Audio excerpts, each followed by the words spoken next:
Mula na sa Buskalan, itong ating panauhin. Itong Serpent Eagle, Sun and Moon at Lagda ni Apo ay likha mula sa Buskalan. At ngayon ay daragdagan natin ito ng iba pang Filipino tattoo patterns. At syempre, sasaliw ng handpoke tattooing natin ito nilikha.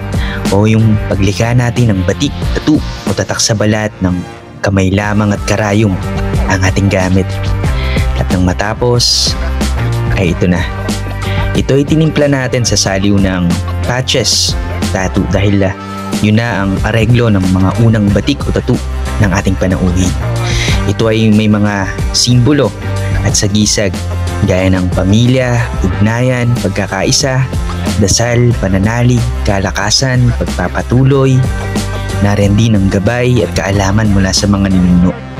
Nariyan din ang magandang ani, kalusugan, pag-ibig, katapatan. May baybayin din ito ng daig.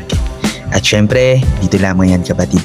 Sa Sinag Baybayin at sa mga nais rin ng ganitong klase ng sining, magmensahe lamang dito sa amin.